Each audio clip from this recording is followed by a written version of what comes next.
Hello and welcome to the channel. Today we're getting stuck into the passenger front door.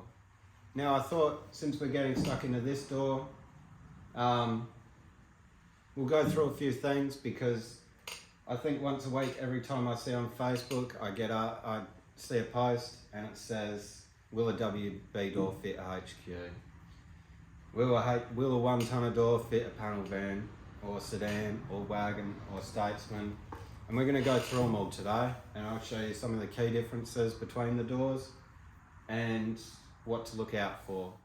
Alright, so we'll go up to this rig first. 1 tonners are definitely a different kettle of fish. Normally have this teardrop looking mirror stalk. All late tonners will come with statesman handles. That's a key indicator. Now what you want to look for is this door will have a single rib, which will tell me it is an intrusion bar door, but being a 1 tonner, they don't have intrusion bars. Apparently back in the 70s and early 80s, this one's a 1980, the Holden were like, fuck tradies and whatnot, and they don't need intrusion bars. Alright, so here we are out at Holden Heaven. There's lots of doors out here. Got a HZ door here, got a HQ door I can spy over there, and I've got a HJ door back there. HJ is kind of in between. When they did the transition from HQ to HZ, so you might get to see me eat shit trying to move that out here, but you know, it's entertainment, isn't it? Alright.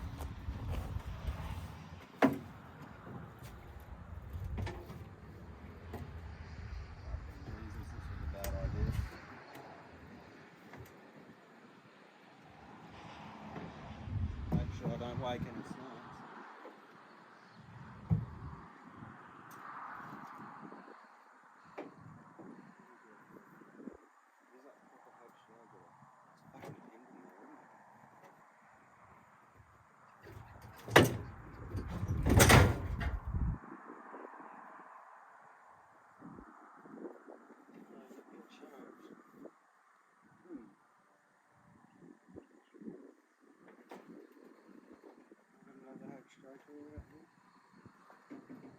You are HZ,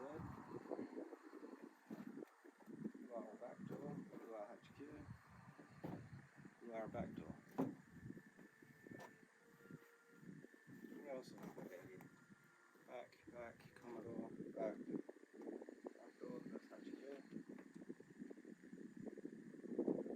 I think I've got a HJ door here. I lied to everyone. The video is ruined. Fuck's sake.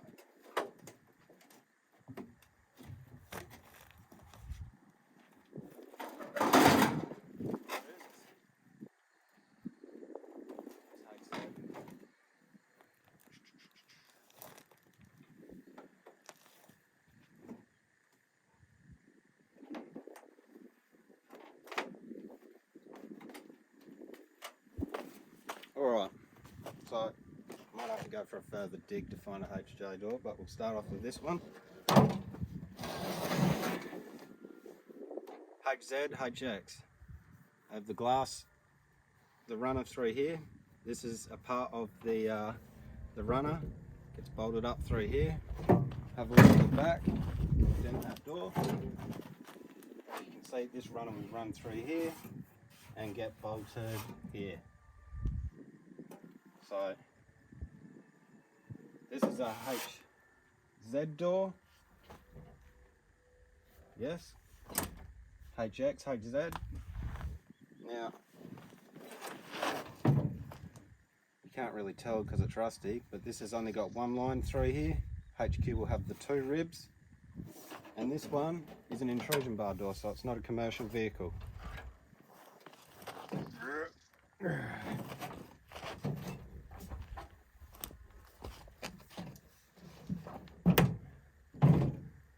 Go around here and grab this HQ door. Alright, here we have a HQ door. Actually, I think this one could be a HJ by the homemade ashtray, unless someone's cut it out bigger, you can never tell. HQ, this is for the glass runner. It'll run down all the way.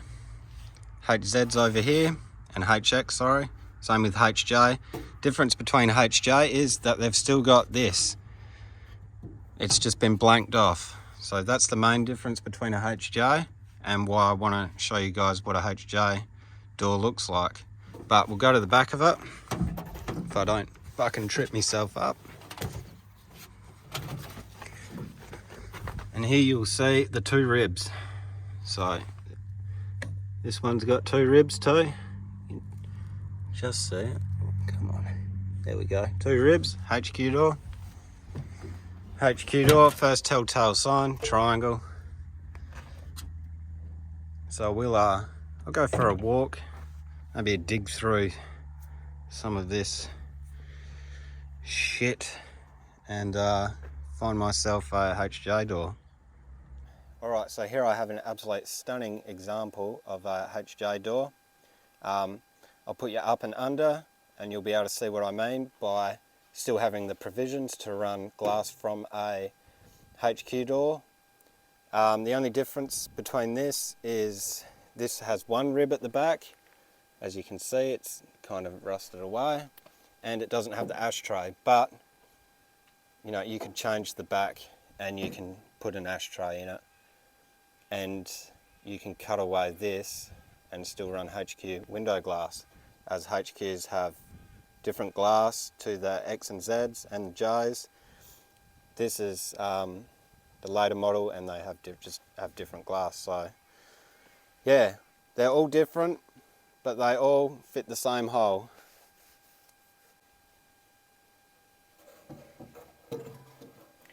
Alright, hopefully you can see it. Here are the two holes for the to run window glass from a HQ. So this door can be turned into a HQ door. X and Zs don't have this, but HJs do. So that brings us back to this door. I won't lie to you, it stumped me for a moment or two. I had a look at it and I went, what the hell is this? But after a bit of an inspection, I'll be able to tell you what it is. Got two holes up here. I'm guessing that is a WB thing. I don't deal with WBs, to be honest. So WB should have an intrusion bar. No intrusion bar. Commercial vehicle. Okay, so if it's a commercial vehicle, why has it got factory pressings for an armrest? Commercial vehicles didn't come out with armrests. So, what is it? These weren't added in at a later date. I can tell you that these are factory. They're factory pressings. So I kept having a look at it and I really couldn't work it out. So we've gone through this door. Nothing kind of makes sense. I mean, it's a commercial vehicle, no intrusion bar, but it's got holes for a Statesman armrest or a Premier armrest.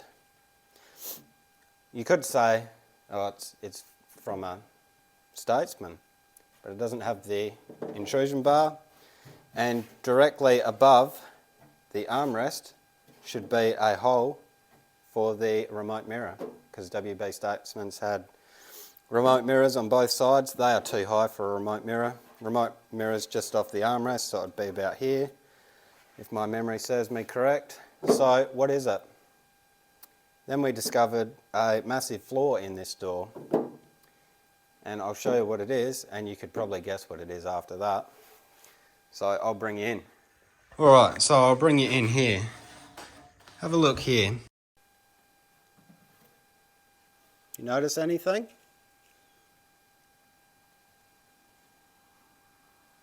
I mean, there's one telltale sign. Why is it so clean on the inside and not rusty?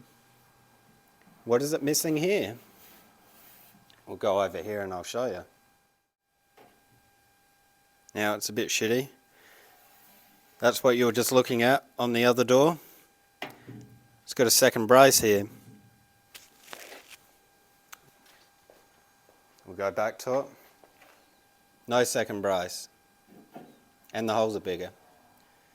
Now that door that I showed you was a HQ door, but all the doors have that second brace. So what is this door? This is one of those Taiwanese aftermarkets. So it's going to make life a lot difficulter for me. It's not going to be as straightforward. Now, saying it's not going to be as straightforward, we all know about the shit Taiwanese panels. They're thinner, they're harder to weld to, they dent a lot easier. I dented this door when I bolted it to the car trying to gap it up. So how it's going to make my life a lot harder is that when we do the outer skin, I'm going to fold the edge in to here so it goes like that on the inner skin. So it gives me more strength when welding it in because yeah, there's not a lot of strength in this door. Saying that, people say that Taiwanese panels don't gap up. This door gaps up. Now you're probably asking why I'm pushing ahead with this. Well, I swapped a V8 3-speed for this, and this is probably the best passenger side front door I've got on the property, and I don't want to pay money for one. I do have the black door on the car. That has nothing along here, so I don't really want to dig into that. I think I will be bald by the end of this episode if I did that black door. So, yes, this is what we're up to. So I'll be bracing this door and I'll show you how to make the patch. So let's go. Alright, so moving on to this, I made up my template just out of a bit of paper. Decided to go all the way up to here just for strength. So when welding it in, it's a little bit stronger. I did not fold the template around like that, and I'll show you why in a sec. So yeah, that's the template. I then transferred it to metal. I measured out 10 mil plus another mil for the roll. Then went along here, measured out 10 mil all the way along. Got my straight edge for the top. Went across, again here, went to 10 mil plus 1 for the roll. Same with this edge. Also cut these ends on a 90 to get the nice fold for when I fold these over, just so they look like they did before. So we'll go ahead and cut this out and start doing me folds.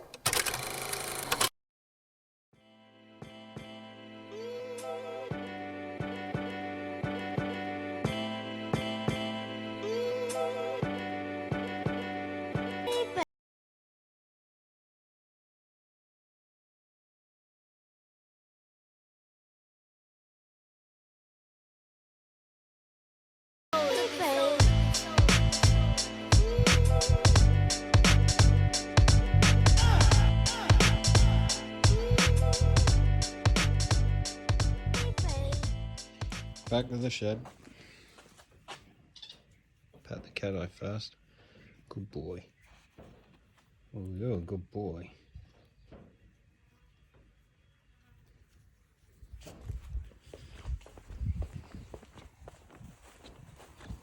You want a pat? Scared you? Huh? You almost gave me a nip. Huh? Alright, back to the shed.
All right, let's flip this over and see if we can get the door skin off.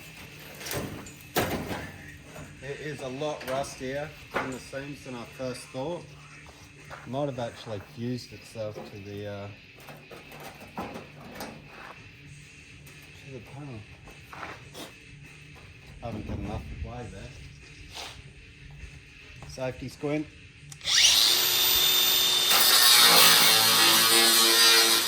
There we go.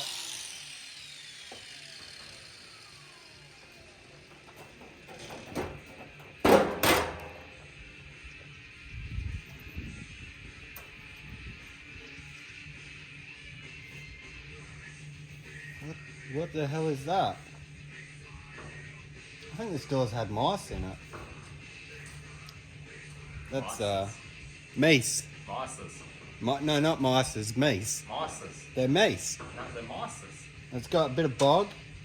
You got a bit of an old tarp in there. There's definitely remnants of mace in there. How have they bogged up here? There's nothing left of this edge here. Going to be replacing a good chunk of that. Let's have a look on the inside. That's where the rust hole was, but everywhere where it was folded over is rusted away. Good thing we took the whole thing off. I'll file that over here. Have a look. So here's the mace. Bit of bog. Have a look up under here though. Get a bit of bog there. Not very mixed, not very well mixed through either. Look at that. Hardener, bog. Nice. So as we talked about before, these are the two holes that you need to turn them into a HQ door. This one apparently has them. Also we've got holes along here to get all the shit out. Obviously it hasn't helped get all the shit out of this door because it's full of it. Super clean though, apart from that, like here, you can tell it's aftermarket. And then you've got this end. You know, it's not very, there's a bit of rust there, but you know, it's fairly clean.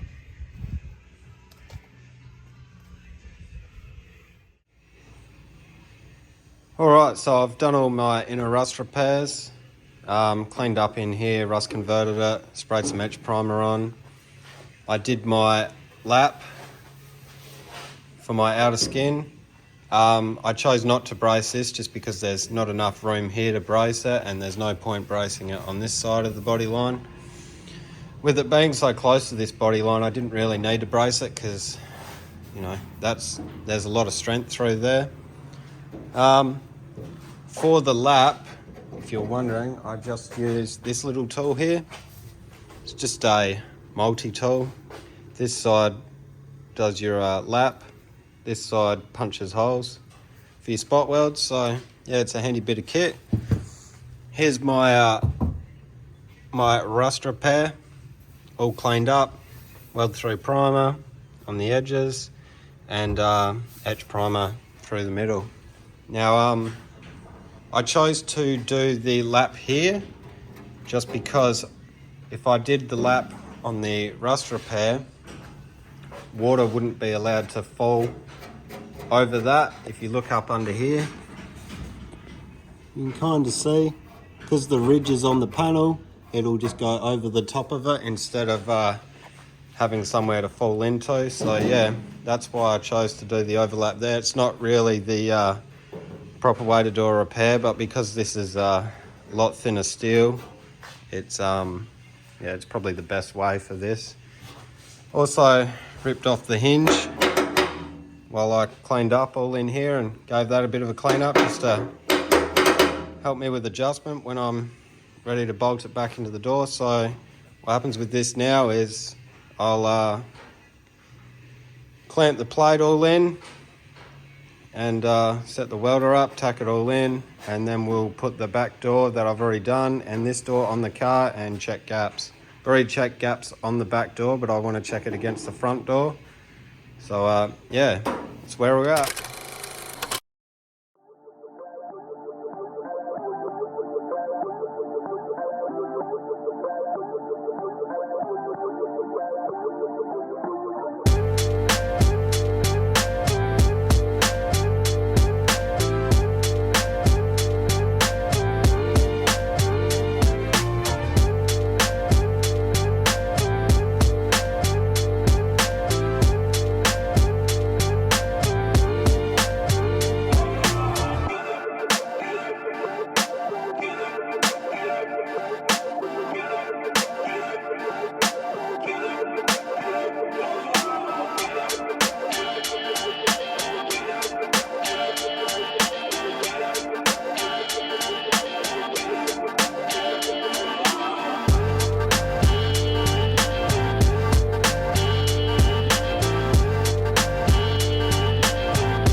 Quick. Come on. Oh, look at him go. He's a live one.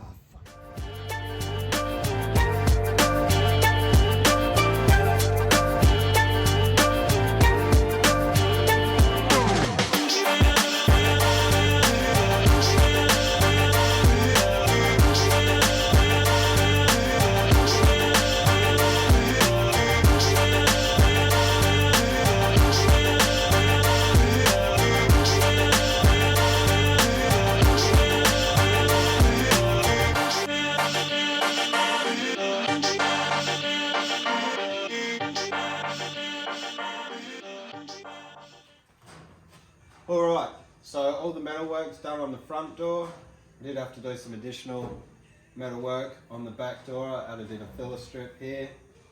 Took a bit more time with these doors with the rust repairs and gapping it up, and it looks a lot better than the other side. I might have to redo the driver's side at a later date, but it's not happening today. Was the lap repair better than doing a normal butt weld? It did help with the strength, heaps. There was a lot less distortion throughout the door. So if you're a bit scared of taking on rust repairs, maybe a repair like that is the one for you. I wouldn't have done this on a genuine door. I would have done a butt weld join, not an overlap, but because this is an aftermarket door and this isn't a forever door for this car, and it being a lot thinner steel, I chose to do the lap join because yeah, it just makes life a lot easier and quicker. So these two doors are done. I'm going to rip these off and start getting them ready for the filler work. I don't need to film that, you've all seen it before. So that's all it for this video. So until then, if you like the video, leave a comment, like and subscribe to the channel, and until then, take it easy.